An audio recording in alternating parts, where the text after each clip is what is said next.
Well, welcome to the show, everybody. What kind of music crap was that? I don't know, dude. I was like, that's pretty awesome. We got new music. Finally, something new.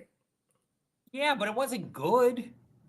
Well, you can go bark at our illustrious leader, Mr. Randy Zelia, because I certainly didn't put that crap together. But anyway, before we look, I'm wearing my Jet shirt. I'm really happy with what we've done. But we're a long way from that. We got like 6 months to talk about what our teams are going to look like. There are a couple of things that are front and center. Today. Number one, I'm not sure you heard John Feinstein passed away. I just saw. Wow. One of the two best sports writers I've ever read. So 60, I think it was 65? 69. 69. And my Bill and Ted's Excellent Adventure wants to come out, but don't. Right. Exactly. I thought the same thing. Exactly. But look, John Feinstein wrote. I don't remember the name. He wrote a Season on the Brink, which about Bobby Knight, right? It was the year. It was a book I read so many times that my parents actually took it away from me. It was the year after. Or I was like 1985. It was the year before Indiana won their third title. No, they won in '87 because they beat Syracuse. Right. It was the year before. I believe it was or maybe it was the year after. I forget which. Well, I'm looking it up right now. Oh, I thought I had it. Anyway. 85, 86 team. Okay. So he covered the year before, right? 86, 87 was the year that Syracuse lost. Yeah, I mean, look, every expose, you do not have any of the HBO series without him. You just don't. He was the first. Well, I guess Jim Bouton was the first, right, with Ball 4. But yeah, but he wasn't a writer. He was a baseball player. Right, that's what I'm saying. Like he's the first one to go season to season, right, all the way through the season and write about season. Feinstein was the first one to embed himself with the team. As far as how do you embed yourself with Bobby Knight? Well, there's an interesting article that the Indiana newspaper wrote. If you're looking at The Athletic, they link to it about how he survived a year under Bobby Knight. Knight hated him when it was all said and done. I mean, first of all, you wonder if because he was the first, did he get more access than you would get today? I mean, or if it's Bobby Knight, do you get less access than you have today, right? I mean, all the HBO series about the quarterbacks, Hard Knocks, these are all based on something Feinstein did for a book, right? Except you're seeing them in real time. And I mean, from then on, he wrote a couple of more books. I believe it or not, I've never read Season on the Brink. I'm going to have to. It's fantastic. Ladies and gentlemen, that's what's called a book that has pages and a cover and a back. You could read it on a Kindle, I guess. I'm not going to read it on He wrote that. He wrote then A Season Inside, which I think was on the 1989 year. Because where he did a season on college basketball, which was fantastic. It was the year, I believe, Arizona went to the Final Four with Steve Kerr. Yeah. He wrote that. He wrote a bunch of golf books. One or two of them I have at home. Even though I'm not a huge golf guy, I really liked his writing. And he actually wrote about the Army Navy. The next guy we were going to talk about is Tiger Woods. So he wrote a whole book about Tiger Woods called The First Coming, which starts in Tiger's disastrous opening round in the 1997, which seems like a lifetime ago. Because it pretty much was a lifetime ago. It was a lifetime ago. From the U.S. Open. And by the way, that lifetime, Tiger Woods is our age, dude. Like, I mean, he's our age. It's of all the impressiveness of, and I mean, look, Feinstein has written a ton of books. I don't remember the last book he read. I'm looking at it right now. Well, he wrote The Last Amateurs, which is about the Patriot League. Okay, which was great. He wrote about Army and Navy, which was great. Right, I'm looking at a great sports writer. Yeah, I'm looking at the list of books that he has. I think the last book was in 2022, which is called Mixed Doubles: a bench warmers novel. He actually wrote a novel about a bunch of teenage novels. Yeah. Two very competitive friends, and they basically become mixed doubles partners. I mean, that's Okay. if you're looking for a kid book, I guess. And he wrote The Back Roads to March, the unsung, unheralded, and unknown heroes of college basketball. That sounds like something you would really like. Like you would like that. What was it called? It's called The Back Roads to March, the unsung, unheralded, and unknown heroes of college basketball. It came out in 2020. So okay. I'm thinking you're getting some Bryce Drew in there somewhere, just thinking about it, right? I mean, some Sarantine from the parking lot? Yeah. I mean, look, we can go into NCAA tournament time, but we're not going to do that right now. That's pretty much next week after we get through the championships. I was a little intrigued. I didn't know this. Did you know that the Big Ten championship game is taking place during Selection Sunday? Yeah, it usually does. No. I mean, I think it's during the actual selection show. No. The game starts usually at 3:30 or 4. What time are they starting a selection show? It's generally 6. Yeah, that's what they normally do. Okay. I thought the big for some reason I thought that was happening during the sometimes a game that goes like a 14 seed where it's not going to matter whoever wins gets at large. Mm-hmm. Here, Big Ten tournament bracket. Hold on. By the way, Syracuse bounced out last night, so that's the end of that. Thank God. I'm sorry. The dream was alive because your conference stinks. Well, we're 13-18, so our conference. I said it was going to be a dream. I didn't. We stink. We stink. Yes, you do. But Adrian Autry will be back next year, according to John Whitlock. So one more year until the prodigal son Jerry McNamara returns from Siena, where I think he went 15-17 this year. So, but you know what? First year as a college coach, you give the guy a little bit of a break, right? You always was his first year or second year? I think it was his first year. He coached on the Syracuse. I thought this was his second year. All right, go ahead. By the way, the Big Ten championship is 3:30 on Sunday. Okay. So, I will probably be sitting here, so I'll watch it here. His head coaching record is 14-18, which means it was his first year. Yeah, he'll get 3 years. No, he'll get 2, and then he'll be in the orange. If he at some point becomes better next year, if he has a winning record next year, and Autry still is at 14-18, the prodigal son is just going to move right up into Central New York. That'll be the end of Adrian Autry. And again, as we have said before, you never want to be the guy after the guy. You want to be the guy after the guy after the guy. And that's Jerry McNamara. So we'll see if that ever pans out. But let's talk about Tiger Woods here. So Tiger Woods tears his Achilles tendon. That man has had so many injuries. I've never heard of a golfer with more injuries than him. Between the to be back, fair, how much do you know about any real guy? How much do you really know about golfers? I know enough that I've never heard of a golfer tear his Achilles, tear his ACL, have back surgery. Like, it's generally one of those, not all of those. It's a lot. It's a lot of a lot.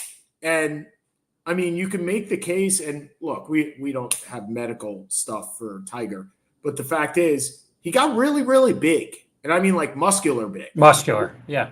So well, he had 5 years where he really didn't do anything, so he worked out a crap load. Yeah, well, I know all about that. All right. Before we move on to NFL free agency, before we move on to Major League Baseball, before we move on to the NBA, we must talk about one amazing performance in the NBA. Just one. Must we? Must we? We must. We must. But it wouldn't look, we missed last week, and this happened before last week. But this happened, I believe, a week from Tuesday.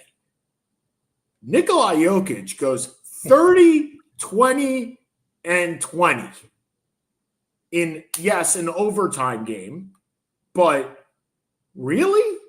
By the way, no player has ever done it. Not Wilt, not Jordan, not Magic, not Hakeem. Nobody has ever got, first of all, he's 7-1 and he's got 20 assists. Let's take away the rest of it, right?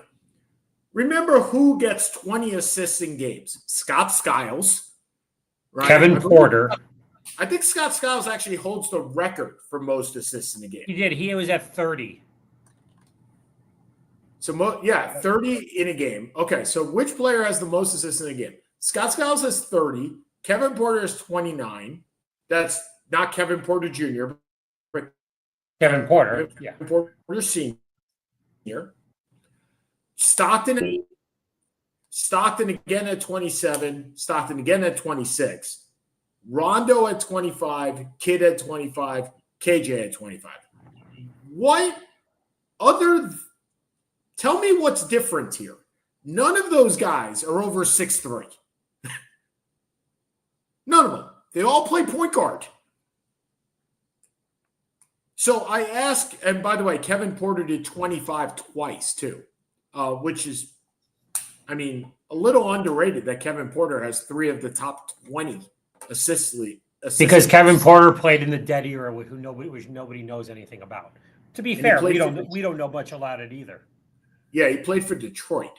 By the way, Magic's first on that list was 24. He did that twice. Yep. John Lucas did 24 as well. So, all right. So which one of these is not like the others? Nikola Jokic, right? No question. So I asked Seth this yesterday, and I'm kind of intrigued by his answer. Where are you? I haven't updated my list. I don't know. Okay, you don't have to have a definitive answer to this question. Okay, let's go there, right? So Jokic, by the way, Jokic is tied for 31st overall in a game. Okay, with 22. He is one of 4 players to have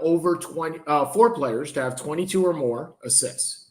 They are Trae Young, who is 6'1". Russell Westbrook, who is 6'3", 6'4", yeah, give or take, maybe 6'5" on a good day. Yep. And a ball hog, right? And we know that. Russell Westbrook has done it like 4 times. And Tyrese Halliburton, and that's it amongst active players. By the way, Elfrid Payton at 21. Well, I mean, it's one game. Anyone can I guess. do anything in one game. And Scott Skiles, right, with 30. So so let's put this in perspective. We have talked about Jokic as an all-time great, and he is. No question about it. He is an all-time great. Where is he? I'm not going to ask you for your top 25, where is he? I'm going to ask you where he is amongst your centers. Where is he? Is he better than Wilt?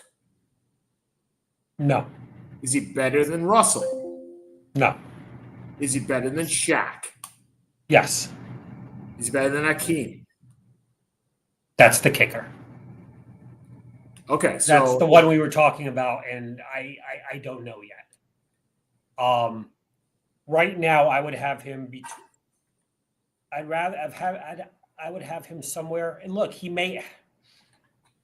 I mean, Wilt. I can't see him going above Kareem, but again, it's just he is a different player. It's just different era, different player. I mean, Russell, for all intents and purposes, is Tim Duncan. He's not, which is great, but he's not a top 5 all-timer. He plays in modern era. I have him number 4, I think, centers of all time at this point. I have him and Hakeem are very, very close. I mean, again, this is off the top of my head. It would be Russell, Kareem, Chamberlain, Jokic, Hakeem, Moses, Shaq. And then probably David Robinson, so on and so forth. So in the top 5, the bottom of the top 5. Yeah, and I get that, right? I think the next question, obviously, is what is the ceiling for him? So Jokic right now is 29 years old. Like, that's in its own right is insane. That he's 20. He looks so old. Only 29. He looks so much older. He started when he was 20. Okay. So he has played 10 years. He has won 3 MVPs. He will finish either first or second this year, right? I mean, I don't think it's unless he gets hurt tomorrow, he will finish first or second. So he was second. He was second another year. No, I said he's won 3. He will have been, if he finishes second this year, it'll be 3 and 2. So 2 seconds, a 4th, a 9th in 10 years. You know what that sounds like? Kofaxian. Yes. Like, so I guess my question is, I understand why he could never beat Kareem unless he plays 35 years, right? He's got to, and you and I have discussed this ad nauseum. Kareem is the long forgotten guy and will be. Yes. Okay. But to me, as a pro player, he has Kareem's individual accolades right now. But Kareem had 6 MVPs, I think. Okay, but he's on his way. He will not have 5. In my opinion, he will not have 5 championships. There's I don't see anybody in today's era getting 5. Okay, that's number 1. Number 2, I don't see him getting to playing till he's 39 to 40 years old. I agree. I don't think he cares enough to do that. But I don't think he loves playing, to be perfectly honest. Right. Yeah, I get that. So there's much like there is a WAR for baseball, there is what's called a VORP, which is value over replacement. Over replacement player. Yep. Okay. Would it surprise you that in 735 games, Nikolai Jokic's VORP is 72, while Hakeem's in 1,238 games is 74? Well, it depends. Is it based upon a total career? Like, is it based on a total career? Yes. Wow. Now, I did learn something today, which is interesting. VORP, like WAR, is based on the year that you play. So if the center play, right, if the play was better within that era, you are valued over replacement in your era, not valued over replacement all time. So Hakeem's value over replacement is only for that year that he was in. Okay, so you keep going up. So was the quality of basketball better when the quality of center? The quality of centers may have been. No, it's all replaced. I don't believe it's over your position. Okay. I'm thinking. Look, we're nostalgic in this way. We consider the late early 90s, in the late 80s or mid 90s, a golden era of basketball. Oh, by the way, yes, that's correct. Okay. You had Jordan, you had Drexler, you had Ewing and Robinson and Karl Malone and Barkley. I mean, is it better now than it was 30 years ago? Probably, just because nutrition is better, the athletes are better. But I mean, you can't really. It's hard to compare eras. We've talked about this a zillion times. Yeah, I mean, who's the most like him? It's got to be Will, right? For 2 years, it's Bill Walton. Or Bill Walton. I was going to say Bill, right, or Kevin Love. It's Bill Walton for 2 years. Sabonis before he came to the U.S. Kevin Love when he was averaging 25 points a game. Yeah, he wasn't the pass. I mean, he could throw an outlet pass like nobody's business. But I mean, from a center position, look, Kevin Love was 6'10", so I get it. Yeah, I mean, those are. I mean, to me, it's Walton in 77 and 78 is the best comp. Sabonis, supposedly, we never saw it, but that's our understanding. Yeah, Kevin Love, modern day, because he was 26, 10, and 4. So, I mean, and Wilt, look, the reason we bring Wilt into this conversation was Wilt, decided one year to lead the league in assists. Well, he So was he did. told that he didn't pass the ball. So he said, I'm just going to lead the league in assists. By the way, Jokic averages for his career. You want to take a guess? On assists? No. You're talking Give me points, rebounds, assists for his career. 24, 12, and 7. You're pretty close. 22, 11, and 7. You got the 7. I wasn't sure you get the 7. Kevin Love is only averaging 2 assists a game, but I got a feeling if you go back to when he played in Minnesota, it's a little bit more than that. But the highest he ever averaged was 4. It's the highest he ever averaged. But the difference you have with Jokic versus the other 3 players, and the one he's most apt to pass in my mind is Chamberlain. Because Russell's a different kind of player. Russell's never going to have the assist number. He's never going to have the points number. He's the best defensive player of all time. He led the league in rebounding God knows how many times. And he won 11 championships in 13 years. It's a very hard comparison for anybody on that. Jabbar had the MVPs. Now, again, he had the MVPs, a lot of them during the era, which pretty much the NBA forgot. But he did it. He had 6 MVPs, and he won 5 championships. Chamberlain, I don't know how many MVPs he had. You can look it up. But he only won 2 titles. One was in 66 with possibly the greatest team of all time, and one was in 71 with the Lakers. But you look at who they all played with. Jabbar started with Oscar Robertson when he won his first title, and then went on to play with Magic, a top 10 player of all time, Worthy, a Hall of Famer. So he played with great players. Russell played with all. I don't know, Oscar. I'm looking at Oscar's stats in the year that he played with Chamberlain. It was a little bit past Oscar's prime, but he won it in 72, 71, 72. All right. Yeah. So he averaged 17 points and 7 assists. That's Jamal Murray. Okay. Jamal Murray. Like you're not getting to the 29 and 9 that he did. Gotcha. I understand. Points, right. But he played with Magic. Yep. He also played with Magic in his prime, and Worthy, who's a Hall of Famer, and I think was a top 75 player of all time.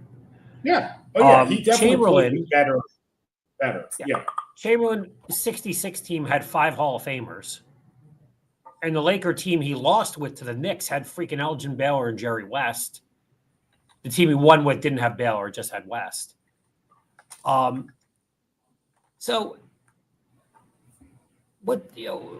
has never played with an all-star. Now, to be fair, Murray, if he was ever healthy, would have been an all-star at some point. But he plays with good players. Gordon's a good player. Porter's a good player. But they're not game-changing players. No, but you're right. We talked about this yesterday, and Hakeem had less, right? Hakeem certainly. Yes, slightly less, yes. Oh, I'm not sure it's slightly. Like you just named off I don't know. I'm going to say a max player, which is not really fair because Jamal Murray wouldn't be a max player on any other team. But you're talking about 3 guys, certainly 2, maybe you had KCP for a while too. You have 3 guys. KCP is nothing. Is a fine player, but KCP doesn't come into the conversation. Okay, so let's play this out, right? Aaron Gordon, Jamal Murray, and Westbrook. Michael Porter against Vernon Maxwell, Kenny Smith, or Robert Horry. Denver had better players. Where does that go, right? And I know we talked about this yesterday, you and I offline, and it once again gives me a new appreciation for Patrick Ewing. Patrick Ewing was not he was the prodigal son when he was drafted, but I will say New Yorkers hated him more than loved him for not bringing them a championship. I don't think so. Well, I do. I think he was the most loved and hated Nick of all time. I think it goes both ways. I think of all the stars, I can't imagine anybody taking the abuse that Ewing took when he missed the finger roll. No, none. Right? None. Okay. So and to think of the guys that Patrick Ewing played with, we rattled them off yesterday. Charles Oakley, Anthony Mason, Rolando Blackman, who we thought was the savior when he came at like 34. Xavier McDaniel. Derek Harper, Xavier McDaniel, they were, as you said, really, really nice players. And it was actually perfect for the Knicks, for Hakeem to be playing at the exact same time as Patrick, because I believe that those two are the most alike, both team and player-wise, as far as carrying your team, because there was nobody else to do that. You surrounded both of them with shooting, and you hope that they would come up with something. And only later in either one of their careers did they have an all-star on their team, where Hakeem got Clyde, right? And Ewing got Allen Houston.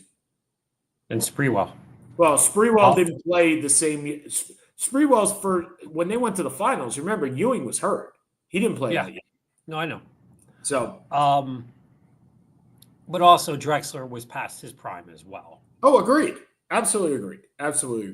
And then you get Barkley, and then you get Pippen, and that was a disaster. Let's get Pippen too. All right. So I think it is just you look at Jokic. I think it's an appreciation for a player that certainly on the with the way the NBA markets it, he's not. I mean, I'm looking at his nicknames on Basketball Reference that we all know about, the Joker. I bet you couldn't pick out another nickname that he has, because they're hysterical. No, I have no idea. All right, he's got 4 other nicknames according to Basketball Reference.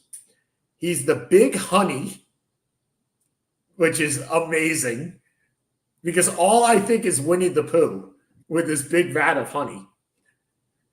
He's called the Cookie Monster. I'm not exactly sure where that comes from. He's called the Yolk. Okay. And he's called the Big Tipper. Not the Big Dipper, but the Big Tipper. And for those that do not recall, Wilt Chamberlain's nickname is the Big Dipper. Yes. So anyway, that being said, all right. How excited are you for Aaron Rodgers? Because I would think that's all you want. Well, I know you want Jameis Winston, but I don't think you're getting him. I think I'm the only Giants fan who's actually said this. Yes, I want Jameis Winston. I don't think Aaron Rodgers is coming to the Giants. I hope he's not, because I hope he's also not coming to Minnesota. So I mean, no, but I think he's gonna. I think he's gonna go to Pittsburgh. I don't know, like. That's a match made in heaven, right? A blue-collar town with a guy. Yeah, it's a weird fit. But he also did Green Bay pretty well for a long time, and that worked. Yeah, I see Green Bay as more of a sheltered place than Pittsburgh when it comes to football. I just do. But, remember, in Green Bay, they all own a piece of the franchise. Pittsburgh, not so much. But Pittsburgh's had a really interesting offseason. So, yeah. Right? So, we're going to trade for DK Metcalf and then for a second-round pick, and then sign him to a 5-year, $150 million. And I was thinking about this the other day while I was listening to some podcasts as well. And look, not all ideas that we come up with on this show are original, because damn, you listen to 1,000 people. But one of them was, generally when you get a trade request and you look at Myles Garrett, for instance, you see the team say, there's no way in hell we're trading you, right? There's no way in hell we're trading you. There's no way in hell. You can come back. We'll give you more money. No way in hell, right?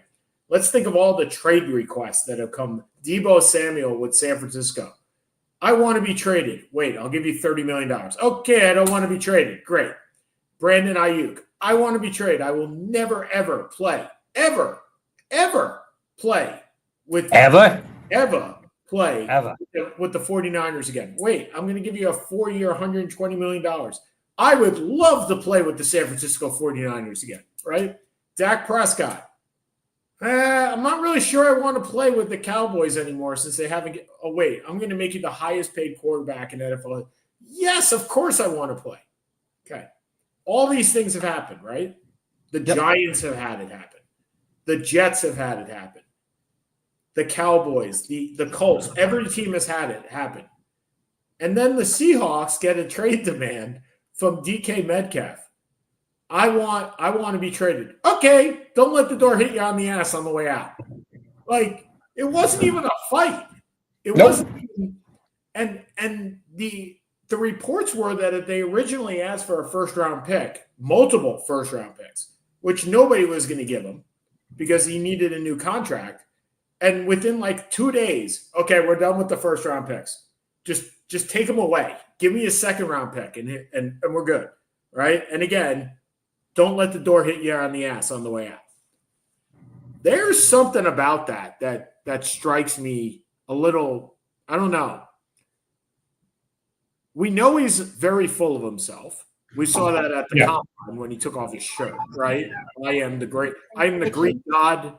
I'm not the Greek god of walks, but I'm the Greek god. John, give me I'm not the Greek god of walks. You know, it's tax time. So when it's tax time, Seth needs a little bit more time to do his own thing. And that'll hopefully end when the IRS comes back. But anyway, it's a matter of don't let the door hit you on the ass on the way out. And now, believe it or not, you have George Pickens there. You have DK Metcalf there. You hope one of them can play the Antonio Brown place. I'm still wondering who's running the ball because they did re-sign Jaylen Warren. Are you good, Seth? I don't know if you're good. Yeah, they did re-sign Jaylen Warren, but they let go of Najee Harris, which I don't think was a big deal for them anyway. They didn't pick up his fifth-year option.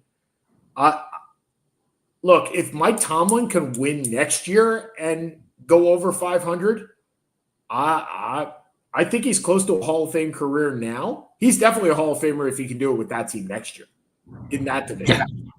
Oh, he's a Hall of Famer anyway. You've gotten 16 years without a losing record. You're a Hall of Famer. Okay. It is a compilation. That does sound very Don Sutton-ish, to be fair. You know my feelings on Don Sutton. So I do.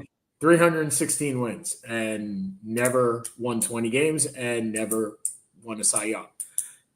By the way, before we go back to that, I saw a comp today of Andrew Jones 8 years and Mike Trout's 8 years. And people saying, oh, yeah, that just means Andrew Jones is in the Hall of Fame.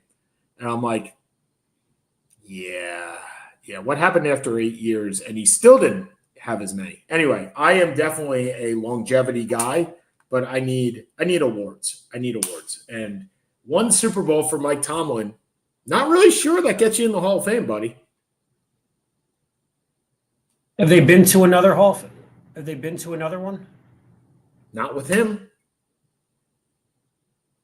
They haven't gotten out of the first round of the playoffs in 8 years. And that Green Bay beat, that wasn't him? The Hasselbeck? Aaron Rodgers. Hold on. This is where we go down. This is where we go down a rabbit hole. All right, Mike Tomlin. Mike Tomlin, Super Bowl champ once. His regular season career is 63%. Postseason is 42%. I'm looking how many. He's won the Super Bowl once. I don't believe he has made it. The AFC champions once. You're right, 2010.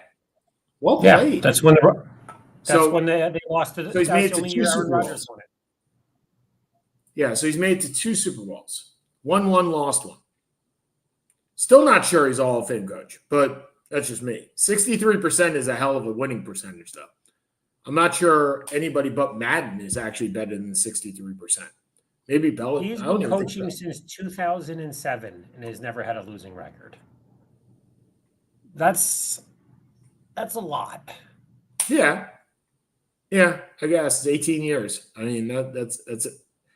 I can do math. 18 years, 18 years after 18 years. I can do math. It's pretty good. It's Yeah. pretty good. No, All right. it's the Kanye song. Yeah. All right. Well, it's not Lamar. It's Kanye. We get it. Okay. So, first impressions of this NFL free agency.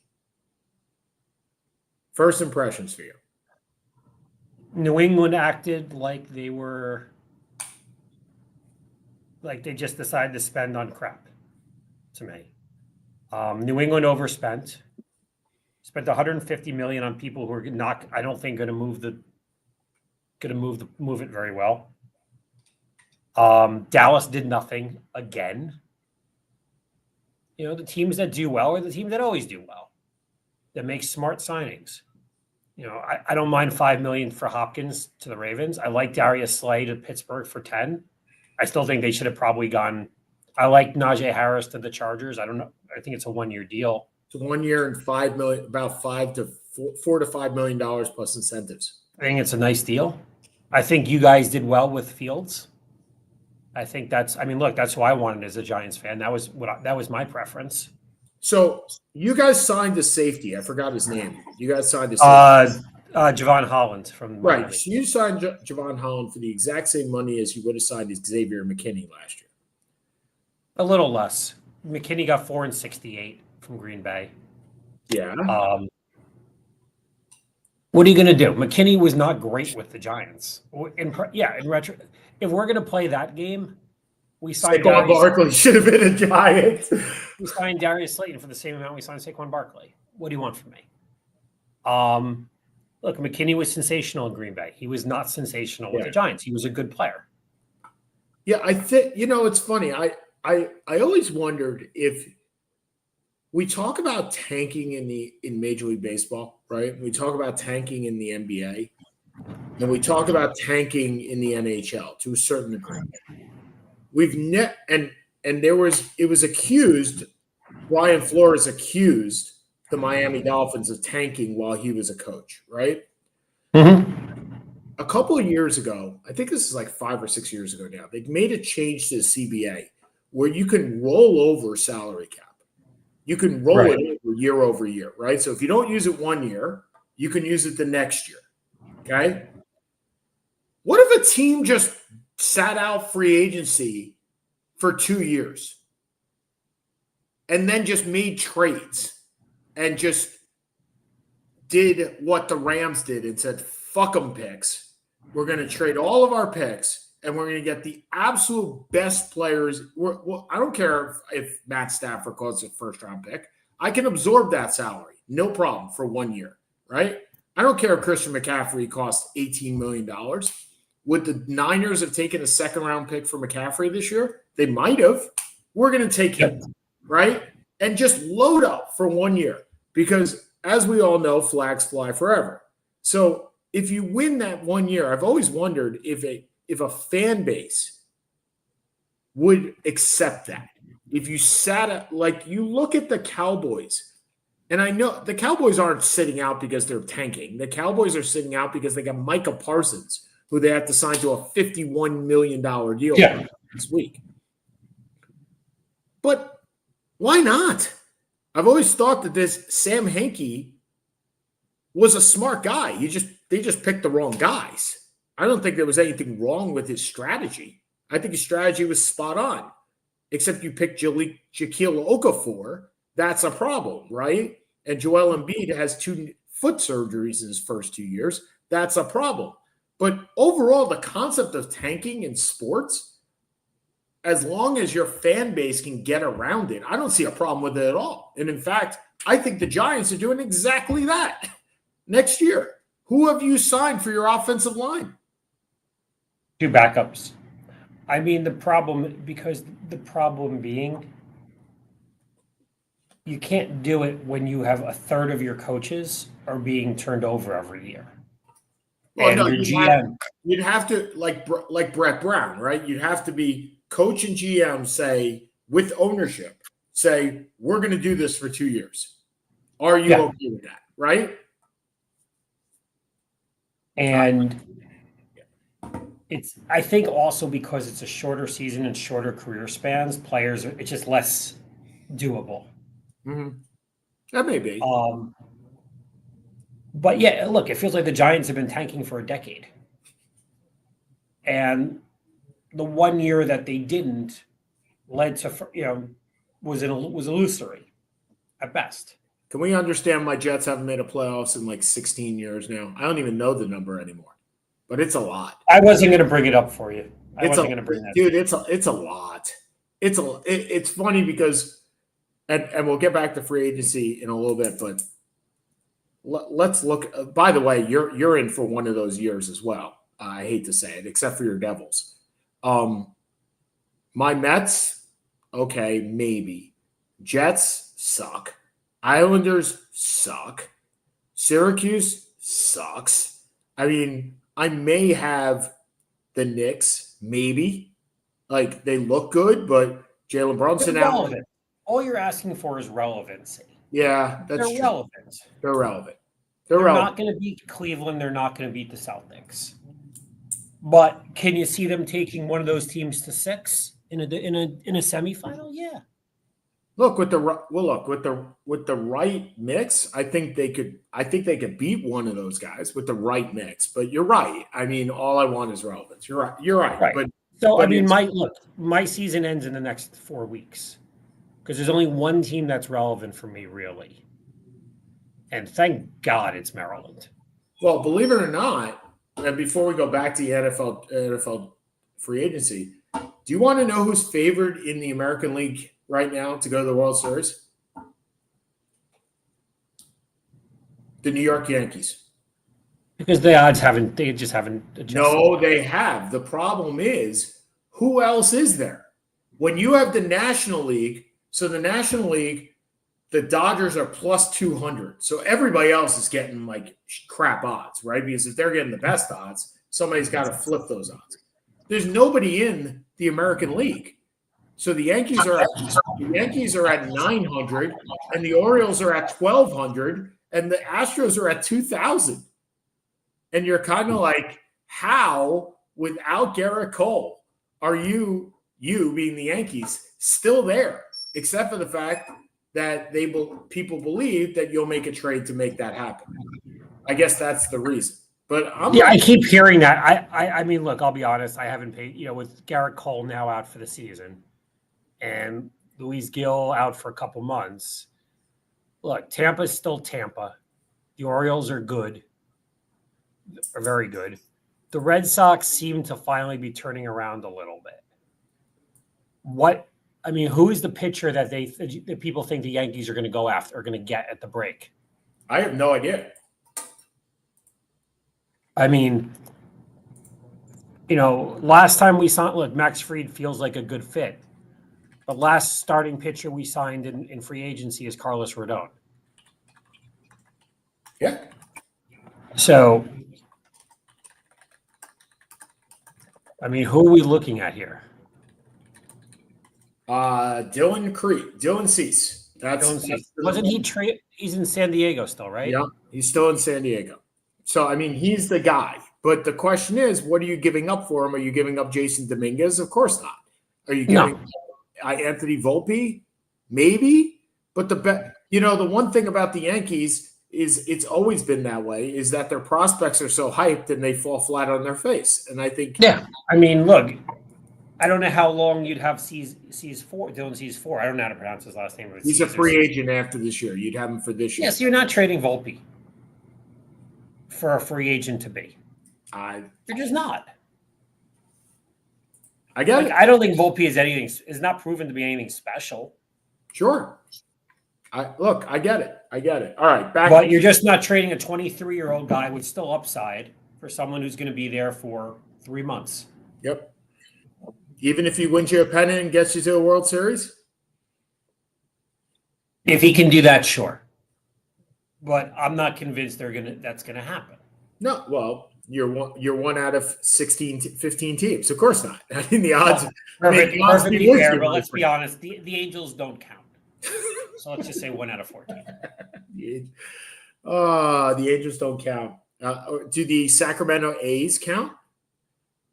Not particular, maybe half a team, so we're 1 out of 13 and a half. How about Tampa that's playing in George Steinbrenner Stadium this year? Yeah, Tampa always counts. They're Tampa.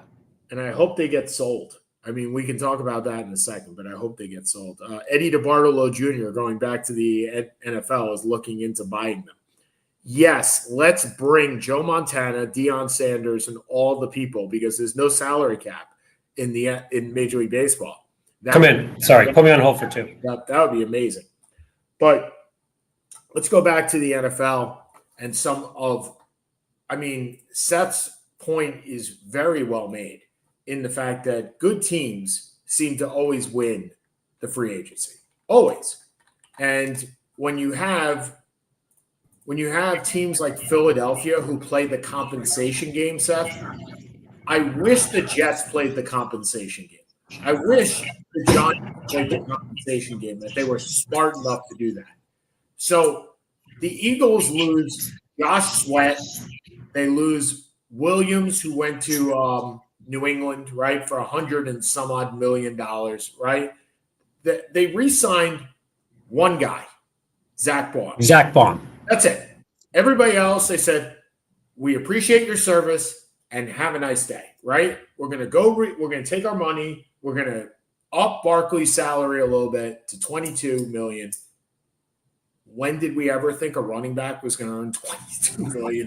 But okay, here we are, right? But other than that, we basically said, thank you for your service, and we're very, very happy that you won a Super Bowl with us, and we will remember you in 2035, right? When we welcome you back to Lincoln Financial Field for the ceremony, right? That's basically what will happen. And they go out and they sign guys like A.J. Dillon or Ben Van Smyrn or Josh Achue, who I think is a great pickup. Uche, who 2 years ago was a stud. Yeah, was a stud for the Patriots and just fell on bad times last year.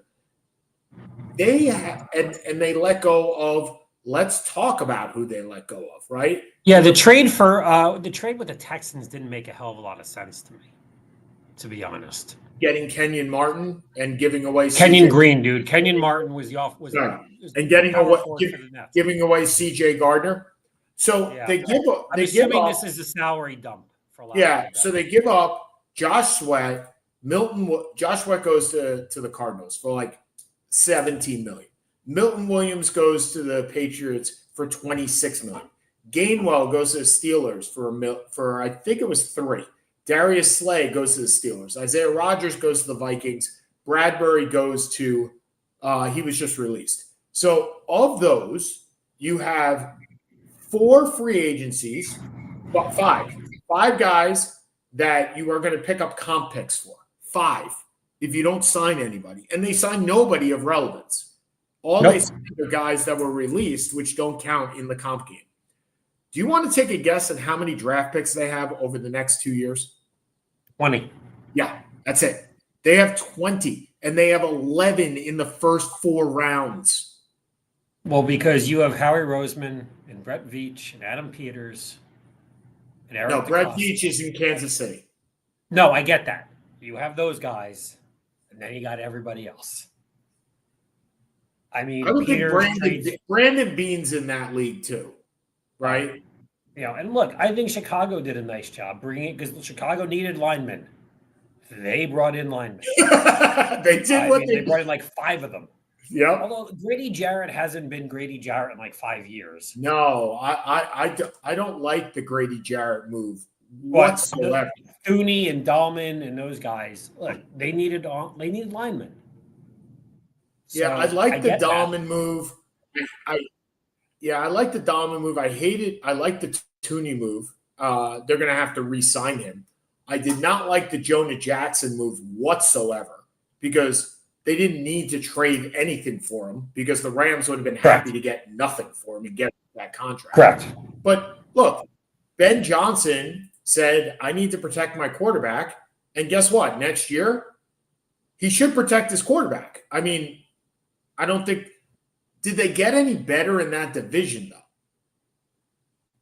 No, probably not. I mean, Keenan Allen's it's the a best free division. agent. It's a tough division. I mean, Green Bay is still solid. Minnesota, contingent on their quarterback situation, is solid. Detroit's obviously still very good. But, Detroit lost their two coordinators. Yeah. So who knows? I like your signing of, what do you call it, the center. You signed Ben you signed him Watson. for nothing. Yeah, 3.5. I mean, he was benched last year, so you kind of wonder what that was all about. But Look, I worst, get it. he's a backup, but he's been a good center for several years. And you can move Tippmann to guard if you need to. Well, and that's the thing, right? Is that they can move Tippin to guard if they want that. They also signed a cornerback. They spent a lot of money on this cornerback, which I wasn't a big fan of. But Brandon Stevens? Yeah, I wasn't a big fan of that. I mean, a lot of money. They got Andre Cisco, which I really liked, right? At a Syracuse. It's a 1-year deal. I don't care. Like, know my feeling on 1-year deals. But Brandon Stevens with a 3-year deal up to 36 when you got rid of DJ Reed, who just signed for 16. Reed's a better player. They signed a tackle with Morgan Moses leaving. Look, I think there's one thing that you're seeing here for the Jets is, and you can see it for the Titans, right? The best part about free agency is you can see where they're going in the draft, or at least I believe you can see where you're going in the draft. The Titans are picking Cam Ward. They are not trading that pick. That pick will not be traded because they're not starting with Will Levis again.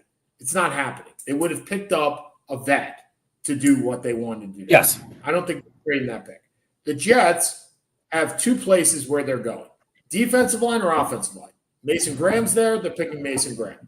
Mason Graham's not there, they're picking the guy from Missouri. Or they're picking Will, whatever his name is. Will Campbell. Any chance of them taking a receiver? No, I don't. The guy from Arizona State, you mean? I don't. From Arizona, McMillan. I would think that if they traded back, maybe.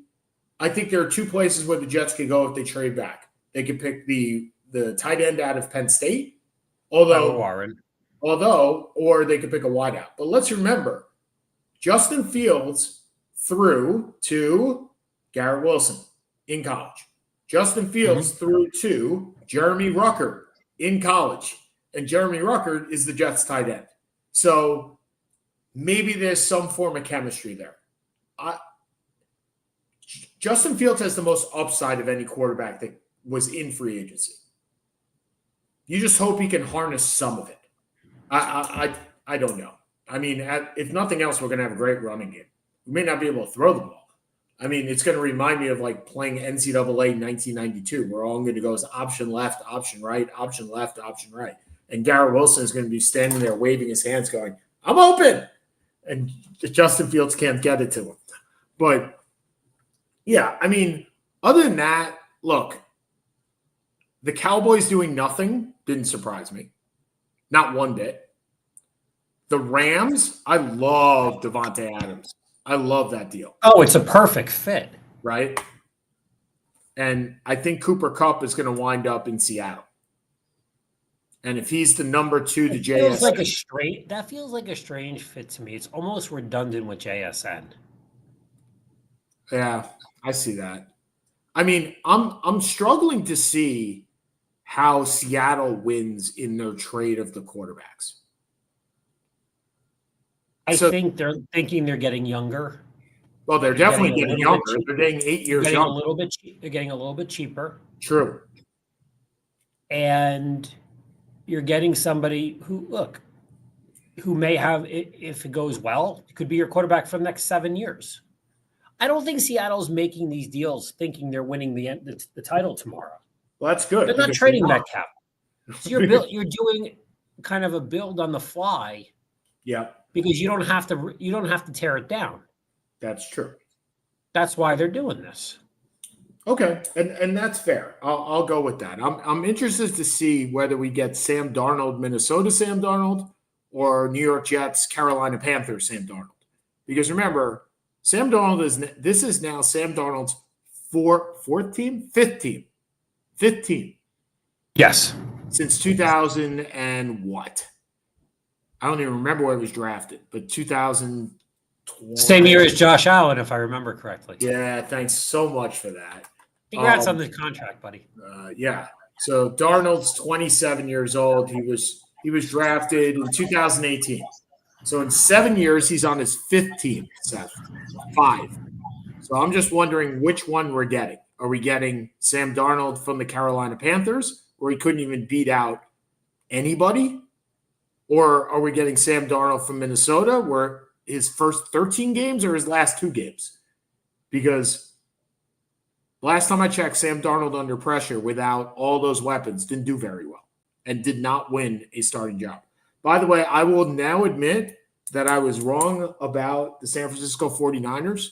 They will sign Brock Purdy, because if they're not going to sign Brock Purdy, they just ruined a great team for absolutely nothing, because they gave up everything in order to re-sign Brock Purdy. And agreed. I still think it's going to be an awful play at the end of the day. I think I don't disagree with you. $50 million to that guy, that's an overpay. Don't see it. Yeah, I just don't. If I were them, I would have. Yeah. Anyway, I would have taken Sam Darnold and traded Brock Purdy for $30 million. Okay. Last 5. Would you like to go first, sir? Well, you took my thing with Feinstein. Sorry. That's okay. Sorry. Let me think here. I guess come back soon, Cooper Flagg. I don't know if you saw. Turned his ankle, sprained his ankle while playing earlier today when they were losing to Georgia Tech. They came back and won. Good to see Cam Jordan going back to the Saints. I really wouldn't want him to go anywhere else. Way to go, Derek Queen, Big Ten Rookie of the Year. Rock on. One more year in Maryland? No. Okay, well, I've been through the NFL draft, the NFL free agency. I've been through the NHL Trade Deadline, and I'd like to say that my teams now suck. But more importantly, sorry about Brock Nelson, buddy. Exactly. Au revoir to Brock Nelson. 12 years on the island and 12 amazing years on the island. Like, if there is a guy that you believe his jersey will be in the rafters someday, and he has not won a Stanley Cup, because obviously the Islanders have not won a Stanley Cup in the last very long years. This is a guy. This is a guy that never complained. This is a guy who did everything and made probably the most out of his talent. He was the most bang for his buck of any player in Islander history. I will absolutely say that. So he will be missed, and you never know. He may come back in free agency, but we got a first-round pick and a top prospect for him. So the Islanders move on. But once again, it proves sports are a business, and you move on from your heroes. And so I am a little bit upset by that. But like you said, I'm really happy that Cam Jordan is staying there. There are a couple of players that said, I just want to stay where I am. And I'm glad that they were able to do that. So that's it. Seth Kamen, Sean Palmer. Next week, we'll go into our NCAA tournament picks, which will basically be throwing darts at a dartboard. We'll see you guys next week. Have a good one, everybody. Have a good one.